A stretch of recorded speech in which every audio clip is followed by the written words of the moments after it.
Ahí está. Listo. Bueno, ¿cómo están? Dios les bendiga. Buenas noches a todos. Vamos a ponernos de pie, vamos a leer capítulo 5 de Primera de Tesalonicenses, versículo 12. Ya estamos terminando esta epístola, esta carta. Así que vamos a ver qué nos habla hoy el Señor. Amén. Vamos a orar, vamos a leer, capítulo 5, versículo 12. Dice: os rogamos, hermanos, que reconozcáis a los que trabajan entre vosotros y os presiden en el Señor y os amonestan, y que los tengáis en mucha estima y amor por causa de su obra. Tened paz entre vosotros. También os rogamos, hermanos, que os amonestéis a los ociosos, que alentéis a los de poco ánimo, que sostengáis a los débiles, que seáis pacientes para con todos. Mirad que ninguno pague otro mal por mal, antes seguid siempre lo bueno uno para con otros y para con todos. Estad siempre gozosos, orad sin cesar, dad gracias a Dios, porque esta es la voluntad de Dios para con nosotros en Cristo Jesús. No apaguéis el espíritu, no menosprecéis las profecías, examinarlo todo, retener lo bueno, absteneos de toda especie de mal. Amén. Oramos. Te damos gracias, Dios y Padre, en esta noche. Gracias, Padre, por permitirnos abrir tu palabra, abrir tu libro santo, Señor. Señor, quita toda carnalidad, toda humanidad de mi vida, y sea tu Espíritu Santo, Dios, el que hable a través mío, Señor. Padre, solo queremos ser fieles a tu palabra y tratar de expresarla con la mayor fidelidad posible, Señor. Ayúdanos en nuestras debilidades, en el nombre de Jesús. Amén y amén. Pueden tomar asiento, mis hermanos. Como estamos viendo, la epístola, la carta ya está llegando a su final, y como es habitual, como es normal en todos los escritos paulinos, en todos los escritos de Pablo, como siempre hemos dicho, tiene una parte teórica y una parte práctica. Y en estos versos, ¿sí?, viene la parte práctica para la vida cristiana. El apóstol comienza con: os rogamos, hermanos. ¿Sí? Él empieza a dar instrucciones, pero versos atrás habíamos visto que era palabra del Señor, o sea que tenía autoridad para decirlo, pero Pablo les rogaba en vez de dar órdenes. ¿Sí? Y vamos a dividir este sermón en 3 partes, o es mucho lo que tenemos que ver, así que vamos a tratar de hacerlo lo más claro y rápido posible. Entiendo que un miércoles hablar tanto después de un día laboral es complicado, es cansador. Pero bueno.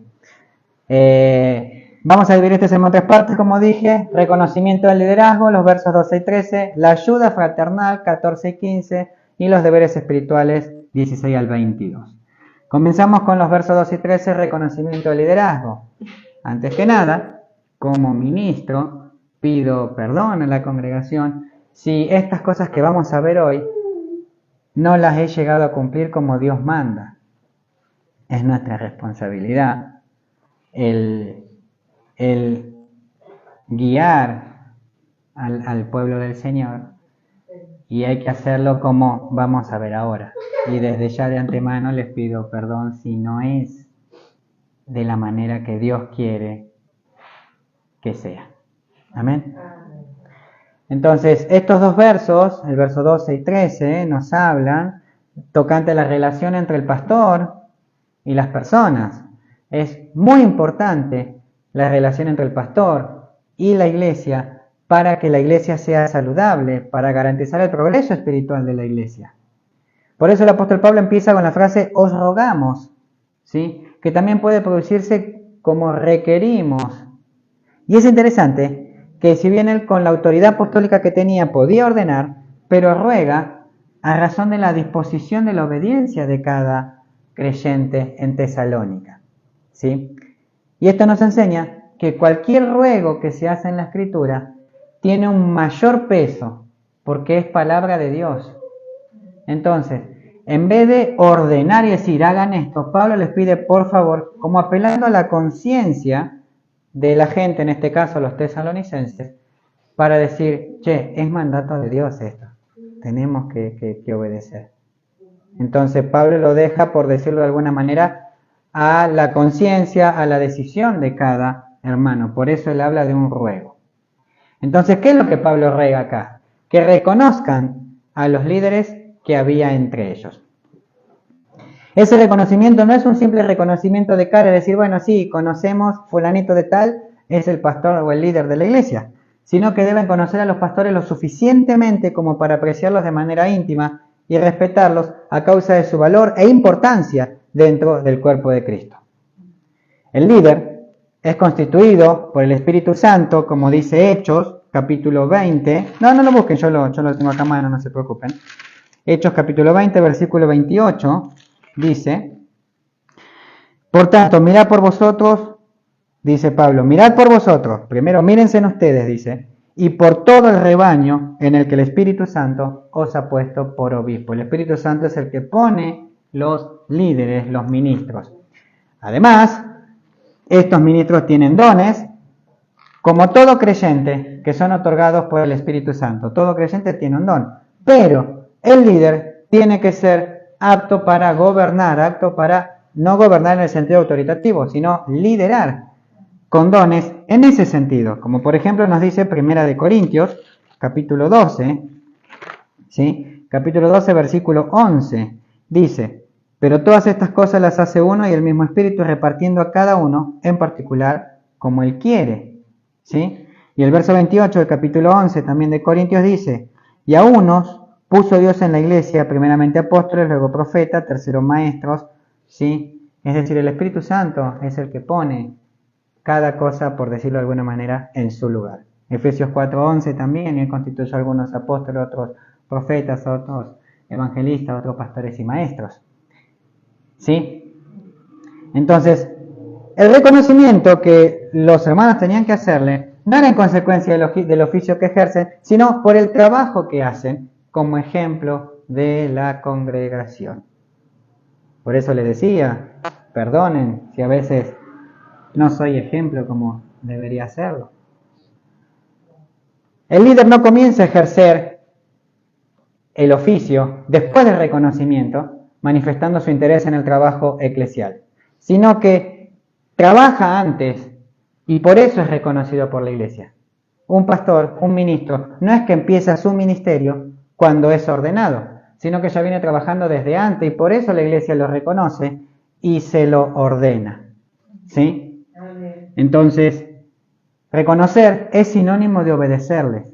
Tienen que estar sujetos al liderazgo que está establecido por un mandato apostólico. El apóstol Pablo, y ahí sí, acompáñenme a 1 de Corintios, capítulo 16. 1 de Corintios, capítulo 16, versículo 15.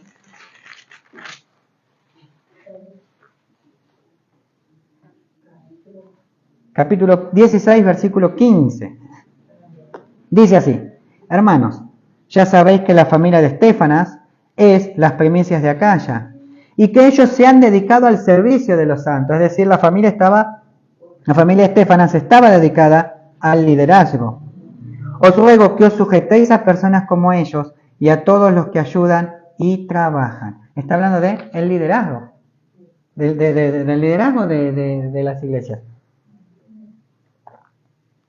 Entonces, es necesario entender que todo líder en el pueblo de Dios hace funciones pastorales. Y el reconocimiento tiene que ver con la obediencia que los creyentes le deben a quienes fueron puestos por Dios en el oficio de la conducción. Ahora bien, esa obediencia no tiene que ser una obediencia ciega, ¿sí? La obediencia tiene la idea de dejarse persuadir, dejarse convencer por los líderes, pero no significa una obediencia ciega dejarse convencer de cualquier cosa. La autoridad que se requiere la autoridad que requiere obediencia es la palabra de Dios. Entonces, lo que los líderes establecen tiene que ser sobre la base de la palabra de Dios. Y es de la única manera que, por llamarlo de alguna manera, se puede obligar al creyente a obedecer. Digo de alguna manera, no lo digo obligar, no lo digo en el sentido autoritativo, sino que siempre tiene que ser de acuerdo a la base de la palabra de Dios. ¿Se entiende? Entonces, si viene un pastor y dice, bueno, a ver, porque yo soy el pastor, vengan 3 veces a la semana y límpienme toda la casa, porque yo soy, como usan el ungido de Jehová. No es base bíblica como para que vengan a limpiar mi casa por ser el pastor. Ahora yo le digo, hermanos, ámense unos a otros y respétense. Eso está en la Biblia. Entonces, eso sí tenemos que hacer. ¿Se entiende? Entonces, una de las evidencias que manifiestan los líderes significa que trabajan entre vosotros, dice, ¿no? El verbo griego que se traduce ahí trabajar expresa la idea de un trabajo arduo, difícil e incluso doloroso. Un pastor que trabaja duro entre su pueblo y lo ministra, lo guía, como un padre guía a su familia, ¿sí? Es responsabilidad del pastor proclamar el evangelio, como dice, acompáñenme a 2 de Timoteo, que estamos por ahí cerca. 2 de Timoteo, capítulo 4, versículo 5.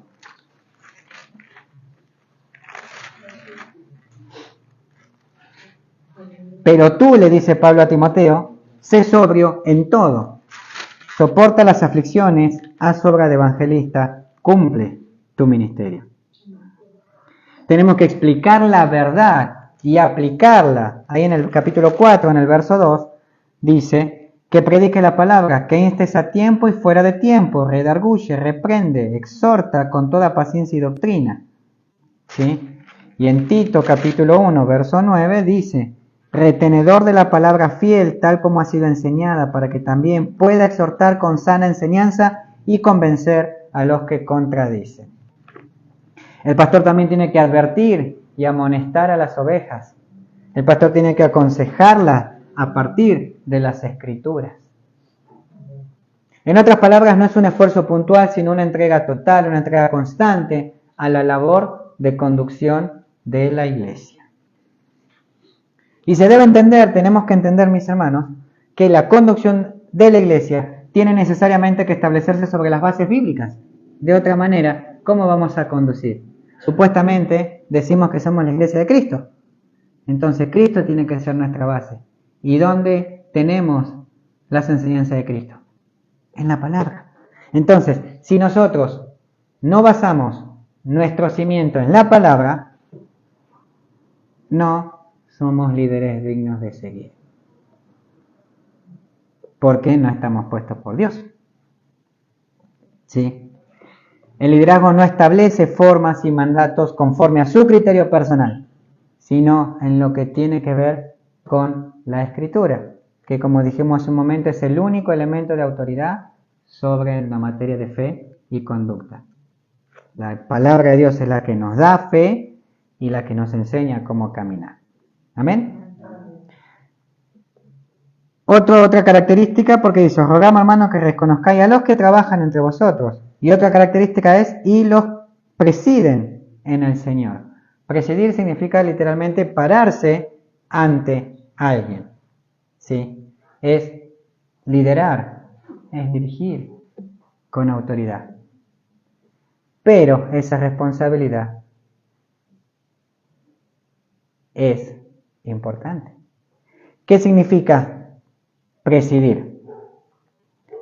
Hay que establecer un tono espiritual positivo, hay que proporcionar una unidad funcional dentro de la iglesia, ¿sí? Tenemos que relacionarnos a nivel individual con todos los miembros de la iglesia y relacionarnos de buena manera. Tenemos que ayudar a resolver las dificultades de la vida, ayudar a encontrar soluciones bíblicas a los problemas, trabajar por los cambios necesarios dentro de la iglesia, y todo eso mediante el esfuerzo diligente y con la ayuda del Espíritu Santo. Entonces es importante recalcar la frase en el Señor, ¿sí? Porque no se trata de ejercer autoridad personal, sino una autoridad que tiene que ver con la identificación con Cristo. Y esta es la autoridad que el Señor otorga.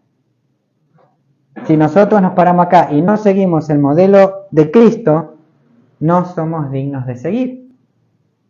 Cualquier otra forma de administración en la iglesia es que se convierte en una autoridad perversa en sí misma. y reproduce un espíritu autoritativo, como nos muestra que la tercera carta de Juan, versículos 9 y 10, que habla de Diófrenes, algo así, acompáñame para no hablar mal. Tercera carta de Juan, versículo 9, Diótrefes, ahí está. Yo he escrito a la iglesia, pero Diótrefes, al cual le gusta tener el primer lugar entre ellos, no nos recibe. Por esta causa, si yo fuere, recordaré las obras que hace, parloteando con palabras malignas contra nosotros, y no contento con esas cosas, no recibe a los hermanos, y a los que quiere recibirlos se les prohíbe, los expulsa de la iglesia. Este hermano expulsaba de la iglesia a los que no se sometían a su voluntad personal.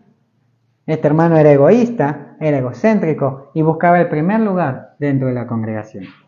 Una persona que tiene esas características, mis hermanos, no es digna de seguir. No es un verdadero ministro de Cristo, porque busca su beneficio personal.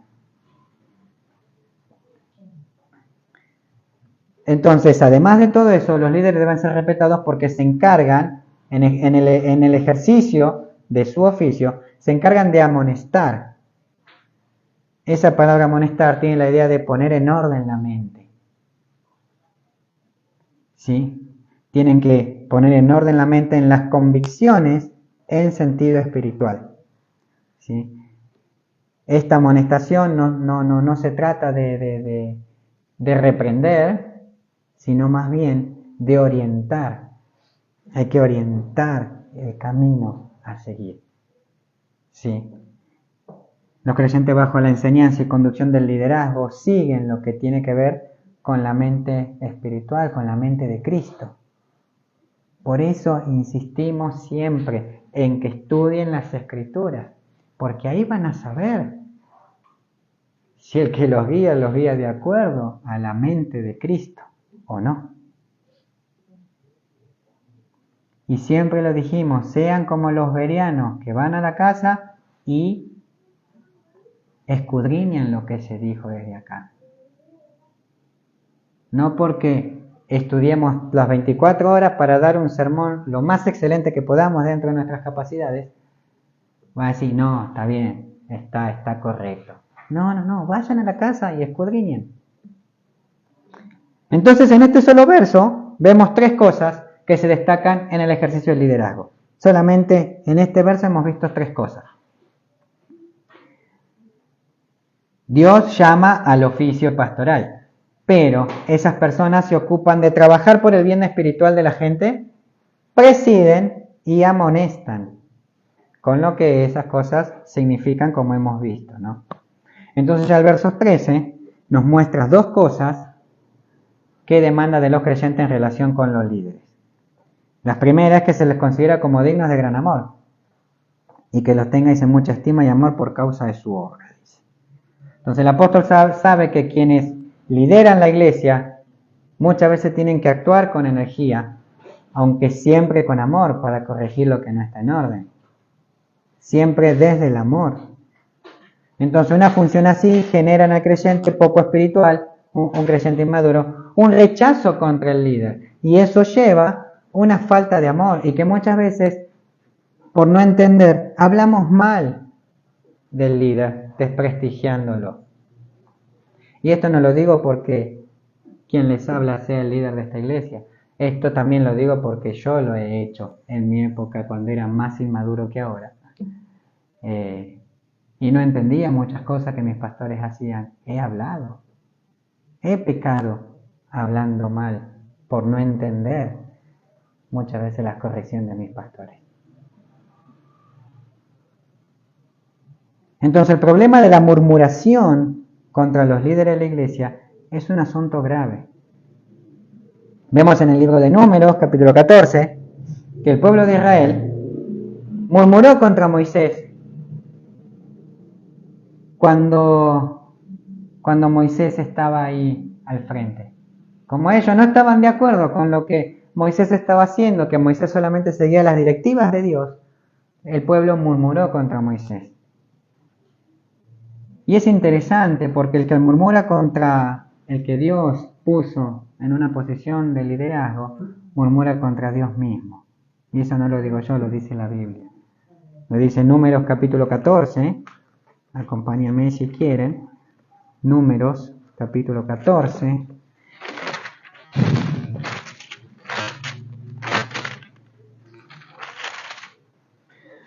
Verso 27.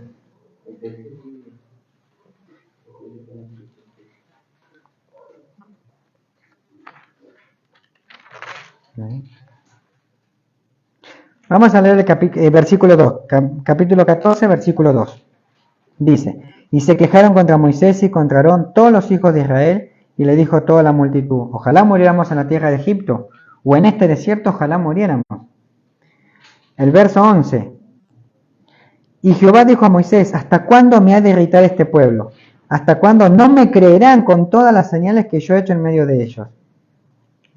Y el verso 27, Dios dice, ¿hasta cuándo iré esta depravada multitud que murmura contra mí? Dice, las querellas de los hijos de Israel que de mí se quejan. En realidad vimos al principio del verso, del capítulo, que estaban quejándose con Moisés. Pero Dios toma como que se están quejando de Él mismo. Entonces es el deber, en el deber de amarlos hay un estímulo y un complemento. O sea, ¿por qué debemos amar a nuestros pastores? Por el trabajo que realizan. El trabajo es duro. Es una continua supervisión sobre la congregación que el Señor puso bajo su liderazgo. Son muchas horas de dedicación, de oración, de estudio de la palabra, para responder a lo que el pueblo necesita, para enseñarles en la fe. Esta es una tarea ejemplar, dicen los escritores, que es digna de ser apreciada. Y si entendemos eso, se desarrolla el amor. Y la razón para ese amor es el trabajo que hacen. Entonces, como consecuencia, tenemos la otra parte, como consecuencia de un trato incorrecto y una postura contraria a lo que los líderes enseñan, surgen conflictos entre los creyentes. Desaparece la paz. Entonces, por eso el apóstol dice, tened paz entre vosotros. Esa paz se establece cuando, en base a los mandatos bíblicos, nos sujetamos. Es como si Pablo dijera, en lugar de las críticas entre vosotros contra los líderes, sigan las instrucciones de tal modo que la paz reine por ausencia de divisiones. ¿Se entiende? Bueno, ahora me saco la mochila de hablar de los líderes y seguimos con el verso 14, la ayuda fraternal. En los versos que siguen, 14 y 15, vemos que estas exhortaciones sobre el ministerio en realidad le corresponden en cierta medida a toda la iglesia, ¿sí? No solo a los líderes. El trabajo como pastor tiene el propósito de fortalecer y amonestar, pero los miembros de una congregación también pueden hacer mucho para corregirse y ayudarse los unos a los otros, ¿sí? Porque ¿qué dice? También os rogamos, hermanos, o sea, ahora háganlo ustedes. ¿Qué pasa? Que amonestéis a los ociosos. Esa amonestación tiene que ver con un grupo al que se califica desordenados. Literalmente en griego quiere decir sin sumisión a la disciplina. La Biblia de las Américas lo traduce indisciplinados. Se cree, como vimos en el contexto, que estaban los hermanitos que estaban preocupados por la vanidad del Señor, entonces no trabajaban. Entonces, ¿qué pasa? Alteraban el orden de la congregación e iban de casa en casa buscando qué comer, y como el amor cristiano abundaba ahí en los tesalonicenses, hemos visto, ellos eran sustentados sin necesidad de trabajar, comían de arriba. ¿Sí? Mañana voy a comer a la casa de mi hermano Ramón, pasado voy a lo de mi hermano, pasado a lo de los hermanos, y así me paso de casa en casa comiendo sin laburar. Entonces esa amonestación debe conducirse a que se sujeten a la palabra, porque si no, el siguiente paso es un grado mayor de disciplina, y eso lo podemos ver en 2 Tesalonicenses, capítulo 3. ¿sí? Los versos 14 y 15 dice: si alguno no obedece a lo que decimos por medio de esta carta, a ese señaladlo y no os juntéis con él para que se avergüence.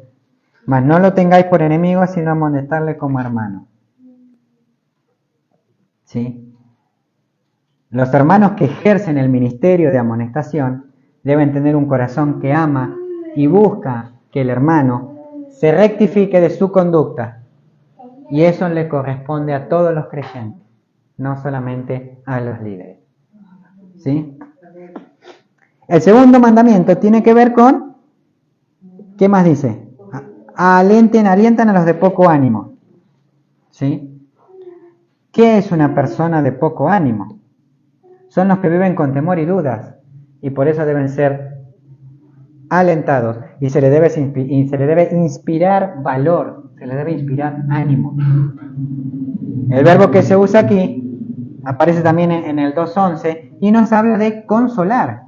Entonces la idea es acercarse a ellos, la idea es acercarse al lado para ayudarlos. Hay personas dentro de la iglesia, Dios da eso para su gloria y para pulirnos a nosotros también. Porque hay personas que son temerosas en cuanto a actuar para Dios y necesitan ser animados. Hay gente que es vergonzosa, podríamos decir, y necesitan ser animados. Hay muchos que hoy necesitan que alguien ponga su mano en el hombro y les diga: vamos, hermano, usted puede realizar esta tarea. Yo estoy con usted, estoy orando por usted. Ánimo. Hay hermanos que necesitan eso. Y nosotros como iglesia, y les repito, esta función no es solo del liderazgo, sino que toda la iglesia tiene que estar atenta a esas cosas y ver cuando un hermano está caído y infundirle ánimo. Seguramente algunos creyentes habrán visto cómo es el contexto, habrán visto hermanos, familiares, amigos partir a la presencia del Señor.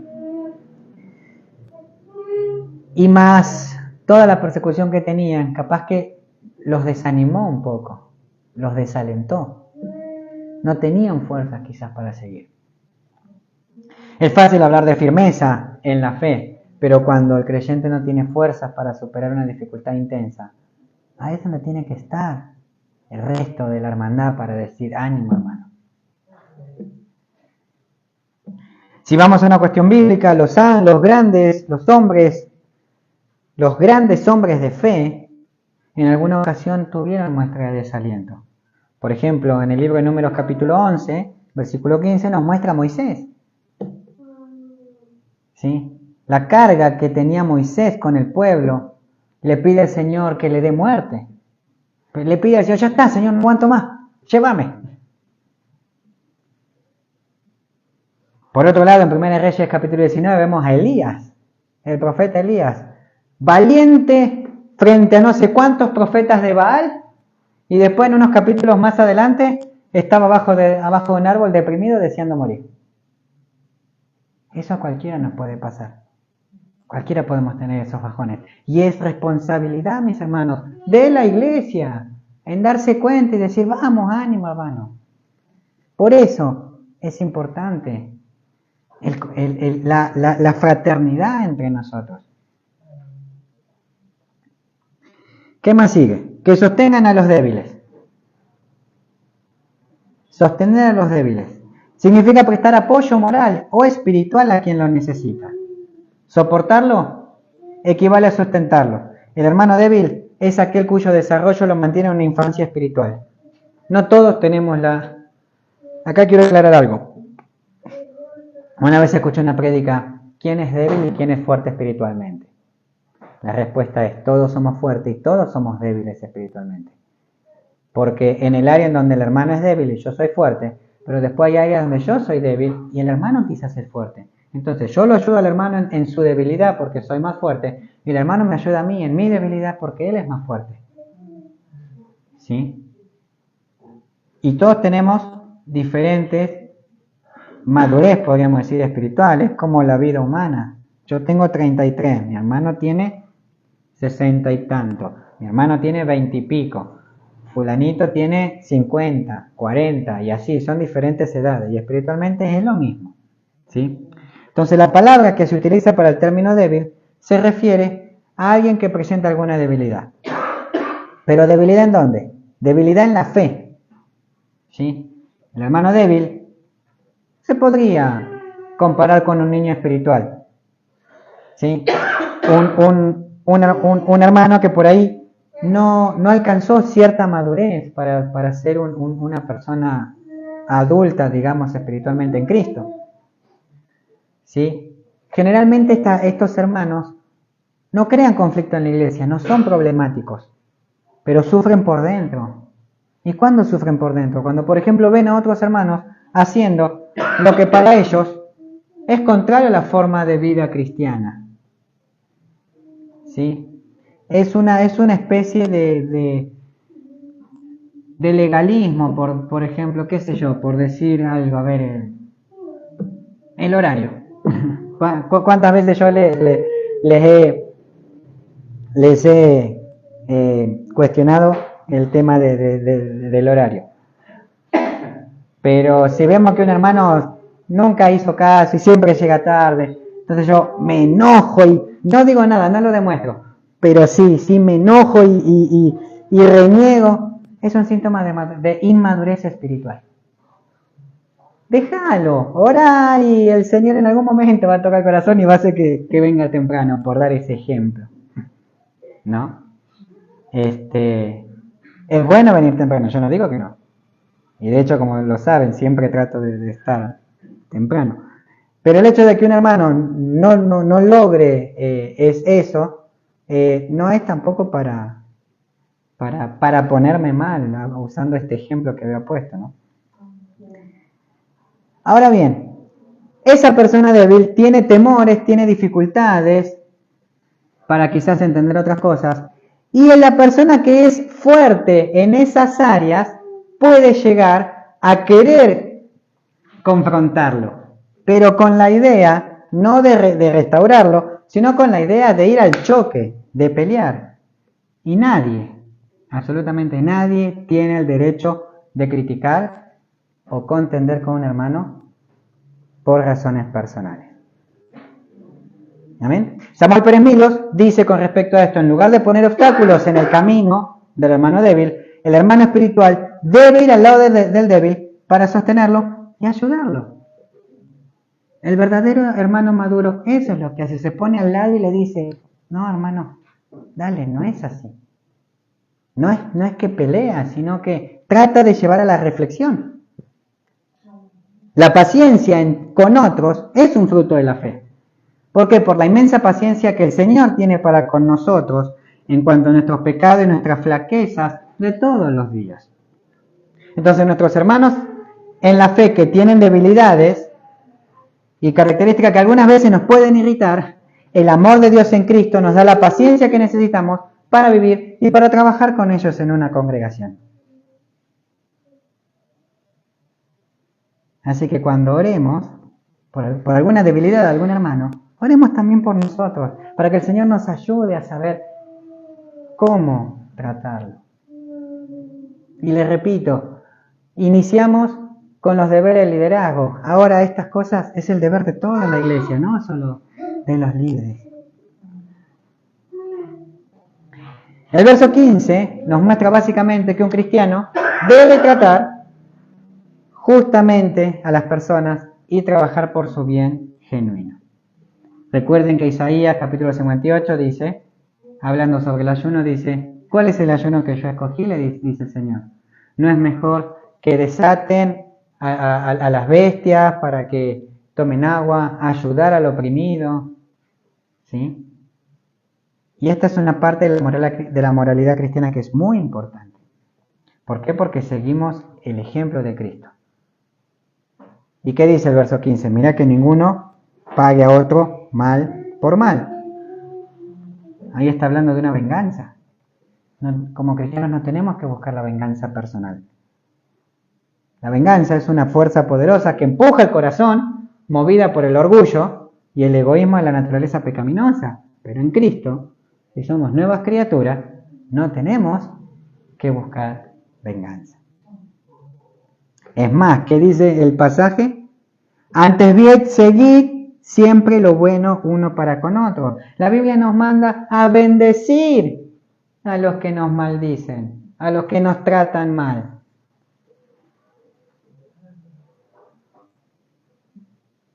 El Señor mismo lo dijo eso en Mateo 5:44. Bendecid a los que os persiguen, a los que os maldicen. O sea, no es suficiente con que, bueno, no está bien, a mí me tratan mal, yo no deseo vengarme, bien, estamos bien. No es solamente eso, sino que si podemos, tenemos que hacerlo bien. Qué complicado, ¿no?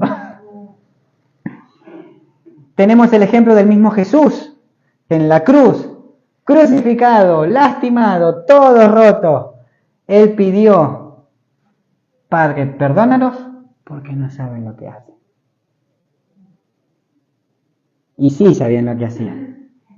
Fue un crimen premeditado, fue un crimen organizado, estuvo todo perfectamente digitado. Y sin embargo Jesús dijo, Padre, perdónalos porque no saben lo que hacen. En lugar de devolver mal por mal, el cristiano tiene que correr tras lo que es bueno. Y es una manifestación de bondad hacia el prójimo, que alcanza primero a los hijos de Dios, a los hermanos, y después a todo el mundo, incluyendo a nuestros enemigos. Amén. Deberes espirituales, versículo 16. Esto yo creo que vamos a ir un poquito más rápido porque ya son textos cortitos. Acá Pablo presenta un resumen de las virtudes cristianas y provee principios fundamentales para una vida cristiana, una vida espiritual saludable. ¿Queremos tener una vida espiritual saludable? ¿Queremos tener una vida cristiana exitosa? Obedezcamos estos mandatos del apóstol Pablo. La vida cristiana exitosa no es teniendo cosas materiales, autos, casas, trabajo, mansiones, sino estas cosas que dice acá el apóstol Pablo. Amén. El verso 16 comienza con, estad siempre gozoso. Y esto es importantísimo, porque tenemos que experimentar el gozo en todas circunstancias. Cuando estamos bien, cuando las cosas nos van bien, obvio que tenemos gozo, pero ¿cuánto cuesta tener gozo cuando las cosas nos van mal? ¿Cuánto cuesta tener gozo cuando tenemos problemas en la familia? ¿Cuánto cuesta tener gozo cuando no tenemos trabajo y no tenemos que comer? ¿Cuánto cuesta tener gozo cuando a nosotros o a algún familiar le detectan una enfermedad terminal y sabemos que se nos va a morir? ¿Cuánto cuesta estar con gozo? Y los tesalonicenses estaban pasando por dificultades, no se olviden que estaban experimentando persecuciones. Sin embargo, el gozo es el resultado de la acción del Espíritu en cada creyente.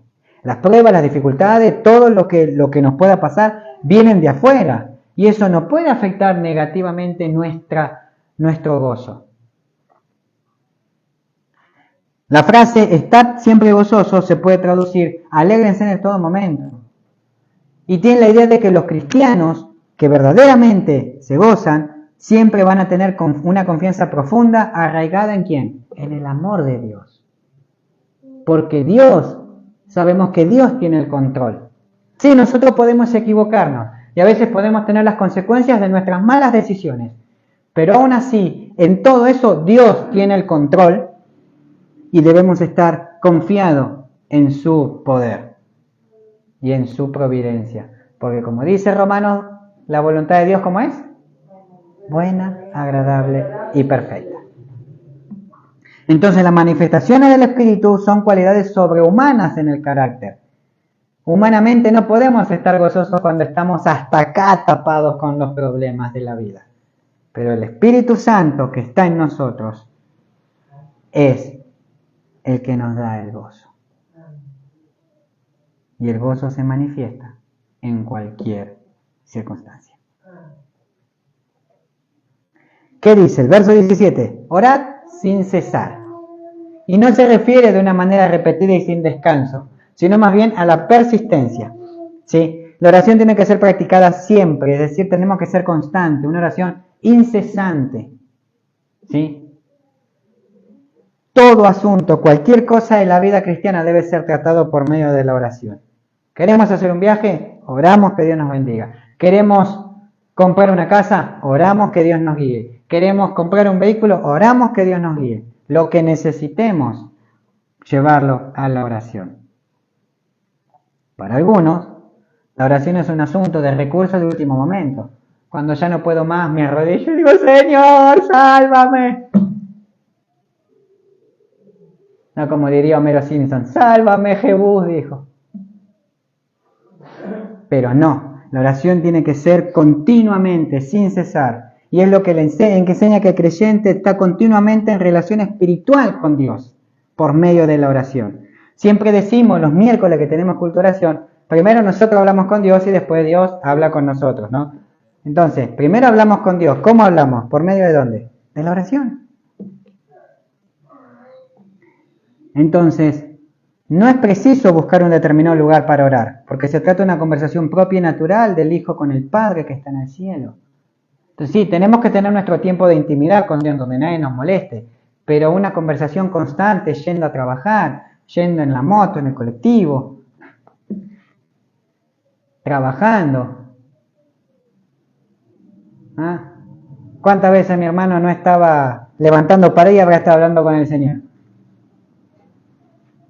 ¿Cuántas veces estábamos cambiando los cables y estaba hablando con el Señor? Entonces la oración nos muestra que estamos dependiendo de Él, porque necesitamos de Él. No tenemos que orar imponiendo y reclamando alguna respuesta, sino suplicando delante del trono de Dios que Él nos dé el socorro que necesitamos para el tiempo de necesidad. Es como una mano vacía que se extiende para recibir la provisión del poder de Dios. John MacArthur dice lo siguiente, y cito, la oración comprende todos estos aspectos: sumisión a Dios, confesión, petición, intercesión, alabanza y acción de gracia. Sin cesar quiere decir constantemente, y no define la oración como una actividad perpetua de arrodillarse e interceder, sino como una forma de vida marcada por una actitud de oración continua. ¿Oramos? ¿Somos gente de oración? No nos hace gente de oración venir los miércoles y orar, porque eso tiene que venir desde la casa. En nuestras casas, en nuestros hogares, ¿somos gente de oración? Que el Señor nos ayude. Seguimos. Verso 18. Dad gracias a Dios en todo. Eso nos enseña en cualquier situación o circunstancia. El que ora debe ser agradecido y debe dar gracias. ¿Sí? Esta expresión, presten atención porque es un juego de palabras, no tiene que ver tanto con agradecer la situación en que se encuentra el creyente, que puede ser penosa, sino dar gracia en toda situación que atraviese. El cristiano debe ver las pruebas como una concesión de la gracia para el desarrollo espiritual. Quiere decir, no darle gracias a Dios por el mal momento que estoy pasando, sino darle gracias a Dios a pesar del mal momento que estoy pasando. Sabiendo que ese mal momento va a generar en mí una imagen más parecida a Cristo. Sabemos que es difícil manifestar gratitud en medio del conflicto. Hay circunstancias que, ¿cómo hacemos para darle gracias a Dios? ¿Cómo hacemos para darle gracias a Dios cuando no tengo trabajo y no tengo que comer? Pero por ejemplo, Romanos 8, del verso 35 al 37, nos muestra que nada nos va a separar del amor de Cristo, ni siquiera todas las dificultades que podamos pasar. Entonces, por más que pasemos lucha, debemos estar agradecidos a Dios, porque Dios nunca nos va a dejar solos. Debemos reconocer que debemos estar agradecidos, gozosos y orando sin cesar. ¿Por qué? Porque es la voluntad de Dios. Además, no hay nada nunca en la vida del creyente que esté fuera del control del Señor. A veces sí nos equivocamos y tomamos decisiones erradas, pero aún así dentro de esos errores, Dios está en control de todo. Toda prueba es conducida para el bien del creyente, como dice el 8:28 de Romanos, todas las cosas ayudan a bien. Entonces, todas las circunstancias por las que tengamos que pasar son ordenadas por Dios en cierta forma para nuestro beneficio. Samuel Pérez Milos dice, cuando estemos pasando por circunstancias adversas, cuando haya en nuestra vida preguntas sin respuesta, cuando nuestra fe desfallezca por las angustias de la vida, cuando las lágrimas llenen los estanques de nuestros ojos, cuando el valle de sombra de muerte nos envuelva y el temor estremezca nuestra alma, esta verdad vendrá a nosotros afirmando nuestra fe, porque esta es la voluntad de Dios para vosotros en Cristo Jesús. Amén. Ya finalizando, versos 19, del 19 al 21, R.C. Sproul dice algo al respecto. Dice: Pablo amonesta a los tesalonicenses para que no desprecien la profecía legítima, lo cual en los tiempos en que Pablo redactó la epístola seguía siendo un don continuo del Espíritu. Sin embargo, las reivindicaciones de profecía divina deben ser probadas y no aceptadas acríticamente. ¿Sí? Según de Tesalonicenses, 1 Corintios nos hablan de que tenemos que escuchar y analizar a ver si es de Dios lo que nos dicen. Entonces, enfocándonos en el verso 19, dice: no apaguéis el Espíritu. El fuego que el Espíritu Santo encendió en nosotros es el fuego de la fe. La llegada de la fe es un milagro. No tuvimos ninguna parte. Pero una vez que creemos, tenemos un hombre nuevo en nosotros y nos capacita para pelear la buena batalla de la fe, como dice 2 Timoteo. ¿Sí? Y para ocuparnos de nuestra salvación con temor y temblor, como dice Filipenses, en cooperación con el Espíritu de Dios. Entonces Dios, por su poder soberano, regenera al creyente por medio del Espíritu Santo, efectuando una transformación completa en aspectos espirituales. ¿Sí? También el Espíritu Santo mora de forma permanente en la vida de cada creyente y lo santifica. Y este es el sentido que Pablo se refiere para decir: no apaguéis el Espíritu. Es decir, no, por decir de alguna manera, no meterse en el trabajo que el Espíritu Santo está haciendo en nuestra vida.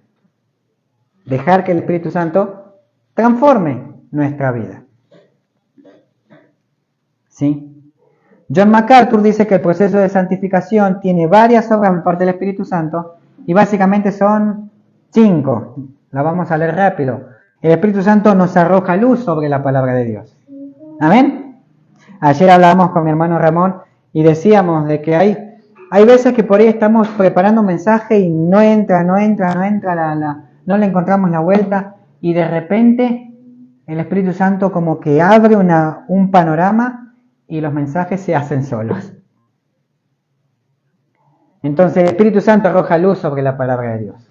El Espíritu Santo da a los creyentes intimidad con Dios, ¿sí? Porque Romanos capítulo 8 dice: ¿qué hemos de pedir como conviene? No lo sabemos, pero el Espíritu Santo es el que intercede a Dios con gemidos indecibles.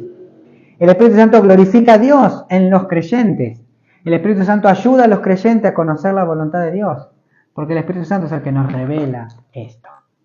Si no tuviéramos el Espíritu Santo en nuestra vida, leeríamos y sería un libro común y corriente, no entenderíamos lo que Dios quiere enseñarnos. Y el Espíritu Santo concede a los creyentes la fortaleza interna para ayudarlos a permanecer en el camino. El verso 20 nos habla de las profecías. ¿Qué dice? No menosprecéis las profecías. ¿Pero a qué se refiere en realidad? En esa época se refería a lo que Dios revelaba de manera directa a alguien específico. En esa época todavía el Espíritu Santo utilizaba a Dios diferentes hombres y daban profecías. Hoy, en estos días, son las palabras escritas de la Biblia. Son mensajes que se proclaman con la autoridad de Dios a través de un vocero suyo y no debe tratarse con suavidad. ¿Por qué? Porque tiene origen divino. En otras palabras, siempre que se lea o se predique la palabra de Dios, debe tomarse con gran seriedad.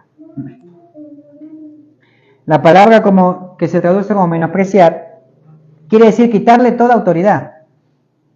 Y al usarla con la palabra profecías, pone de manifiesto la negativa de reconocer las palabras de las Escrituras como palabra inspirada de Dios. Es decir, no, ¿a qué me va a hablar este? Por ahí despreciamos, depende de la persona que se pare, y no le estamos dando importancia, que es la palabra de Dios. Entonces, el tener en poco la aplicación bíblica y el dar aliento a la exhortación necesaria para la vida cristiana es uno de los problemas más grandes que tenemos hoy en las iglesias. La palabra, la revelación divina, está siendo cada vez menos valorada en muchas congregaciones. El humanismo ha sustituido la verdad de Dios. Hoy mucha gente habla que vos seas feliz, que tengas tus proyectos, que tengas y usan el nombre de Dios, lo que Dios tiene para vos. El tú puedes provoca en los creyentes la reacción de autosuficiencia que pone al hombre en el trono y lo deja a Dios fuera de su vida. Juan Calvino dijo: todo lo malo que veas en mí, soy yo. Todo lo bueno es Cristo en mí. Porque, hermanos, se acuerden, no se olviden, nosotros somos simiente de pecado. Y Efesios 2:1 nos dice que estamos muertos en delitos y pecados, sino es por la gracia de Dios que nos resucita y nos hace nacer de nuevo. Entonces, no somos autosuficientes. Es la gracia de Dios. Y el siguiente verso, el 21, nos da una cláusula para recibir lo que escuchamos. ¿Qué dice? Examinarlo todo y retener lo bueno. Samuel Pérez Milo dice que este texto, unido con el anterior, quedaría más o menos así. No desprecien las profecías, pero probad todas las cosas, reteniendo todo lo que es bueno. Algunos de los profetas que anunciaban un mensaje de Dios delante de la congregación no eran auténticos y enseñaban aquello que no habían recibido ni era conforme a una verdad bíblica. Por eso, no todo cuanto decía alguien que se presentaba como profeta debía ser aceptado por la iglesia. Entonces, ¿cómo determinamos si habla verdad? ¿Cómo podemos probarlo? Debemos analizarlo para establecer si era de Dios o no. Cuanto mayor es el conocimiento de los cristianos de la palabra de Dios, mayor es también la capacidad de discernimiento del bien y el mal. ¿Sí? 1 Corintios 12 habla de los dones, y cuando habla del don de discernimiento de espíritu, no se refiere a otra cosa que precisamente a los que se paran acá. El que tiene discernimiento de espíritu no es que anda por la vida diciendo este es de Dios, este no es de Dios, sino que reconoce el espíritu del predicador, si es verdaderamente enviado de Dios o no enviado de Dios. Entonces Pablo manda a los creyentes que no acepten todas las cosas sin haberlo examinado antes detenidamente. Y por eso siempre les decimos nosotros lo mismo desde aquí. Entonces, una vez que se examina lo que el profeta o el predicador dice, debemos retener solo lo que es bueno. ¿Sí? Separando lo incorrecto y lo provechoso, guardarlo porque proviene de Dios. Entonces, para retener lo bueno es necesario tener conocimiento de la palabra. Una exposición fiel y correcta de lo que la palabra de Dios dice. Spurgeon decía: vendrá un tiempo cuando en lugar de tener pastores alimentando a las ovejas, las iglesias tendrán payasos entreteniendo a las cabras. Para retener lo bueno, antes es necesario conocer y predicar lo bueno. Entonces, por último, Pablo concluye el mandato, la exhortación, mandando a los tesalonicenses y por consiguiente a todos nosotros, de evitar cualquier manifestación de mal y no participando en ella. Quiere decir que toda especie o toda forma de mal comprende la falsa enseñanza doctrinal y la incorrecta práctica de la ética. Absteneos es una palabra fuerte que significa alejarse de. Entonces, la idea, el énfasis está en que el creyente evite completamente cualquier enseñanza o comportamiento maligno. ¿Amén? Para finalizar, solo me resta decir que debemos obedecer estos mandatos que Dios nos ha dado por medio del apóstol Pablo y su palabra, y que Dios nos ayude y nos bendiga en el proceso de ser transformados a la imagen de Cristo. Amén. Oramos. Dios y Padre, te damos gracias en esta mañana, en esta noche. Padre, gracias por tu palabra leída. Señor, sé que por ahí fue mucho, no sé cuánto habrá sido, cómo ha avanzado la hora, pero te pido que trabajes en nuestras mentes, en nuestros corazones, que tu Espíritu Santo haya guardado, haya grabado cada palabra y llevarla en el proceso de digerirla, de masticarla, para poder ser hombres y mujeres. Exalten tu nombre, Señor, y que podamos aplicar estos deberes cristianos, ayudarnos, animarnos, etcétera, etcétera. Señor, bendigo a mis hermanos oyentes y que la gloria y la honra sea a ti, a tu Hijo y al Espíritu Santo. Amén y amén. Que Dios les bendiga.